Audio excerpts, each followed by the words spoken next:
as we go through life, we tend to pick up names and nicknames from different groups of people. My birth name is Peter, but I commonly go by Pete. When I was in the Army, they called me Nunweiler, Nunny, Nun Wilder. Eventually they called me Sarge, Sergeant, different things with different groups of people. For a while, I went by PJ. A whole group of people just called me PJ. I've been called so many different things, it's unbelievable. Some things I really don't want to share with you because it would be wildly inappropriate, and they were. But I think the best thing that I've ever been called is genuine. I don't know what that person meant. I never really asked what people mean when they say that I'm genuine. But I think that it's because I've been true to myself. My mother told me to do as many things as possible in life because you don't know what you're going to like. And I took that to heart.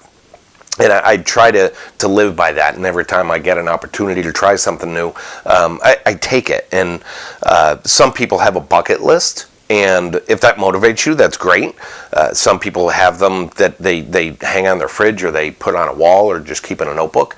I am more motivated by things that I have already done, things that have shaped me into the person that I've become through the years, and I call it my life list. It started with major things, big things, and over time I started to recognize even the small things mattered. Even the small things defined who I am as a person. It doesn't matter what it is or what it was. Now the list is several pages long, and I use it somewhat like a GPS, but instead of identifying where I'm going or trying to determine where I'm going from that list, it helps me to see how I became the person that I am. So here's a few of those things. I've gone creek tubing, I've been to the Hershey Chocolate Factory, and I've been to the most dangerous city on the planet. I've also forgotten what I went upstairs for and gotten lost on an elevator. I've given motivational presentations, shot an original .55 caliber Civil War musket. I've driven a car 100 miles an hour, and I've woken up after a night out with my best friend, looked around a strange house to find him, cried because I was laughing so hard, and I finally asked him, "Where are we?" I've seen the space shuttle launch, the fireworks show at Disney, and I've seen dead people.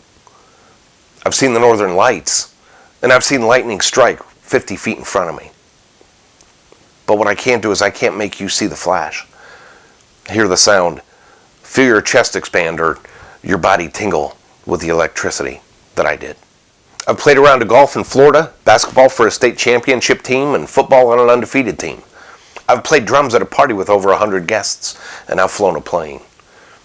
But I can't make you feel the fear and the anxiety that washes over you when you're speeding down the runway and you pull the yoke and the horizon disappears. I can't do that. I've been fired. I've been a DJ at a high school prom, and I've been small boat sailing. I've been the first one picked for the team, the last one picked for the team, and I have been terrified by a clown. But no matter how hard I try, I can't make you feel the 100-degree heat that I did that day, or see this guy's makeup melting off of his face just inches from mine when I was 8 years old. I was in the Army, and I've seen tumbleweeds roll across the sunset in El Paso. I've heard coyotes scream in the desert night. I've fired a 155 millimeter howitzer, ridden on the open side door of a helicopter. That was cool.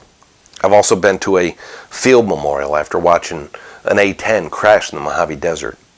But unless you have too, you won't know what it's like to stand in front of the empty pair of boots or the helmet that's resting on the M16 stuck in the ground when you just watched the plane go down 2 hours before.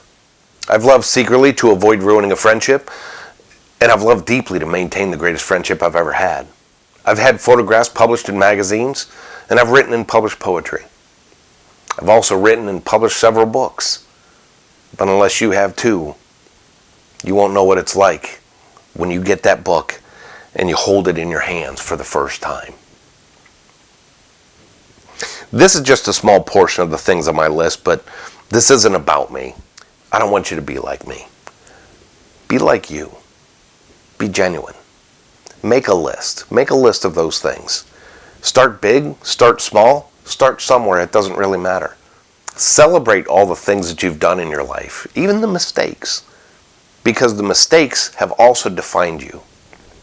I like to think that when you're making your list, that there is no wrong answer. There are no major mistakes when you look backwards. The only bad decision is when you're looking forward and you see that it's going to end not well and you make the decision anyway. That's the only real bad decision. But when you look backwards, there are no real bad decisions because it was the right thing for you to do at that time. There was a reason that you came up with that. So while you're coming up with your list, forgive yourself for mistakes because in some cases, those were pretty exciting too. But they help define you. I also want you to consider that people come in and out of our lives, no matter how brief. And sometimes people act in ways that we don't approve of. Remember that they have a life list too, even if they haven't written it down. And no matter how hard they try to explain it to us, we won't understand what it was like for them. Be genuine. Be like you.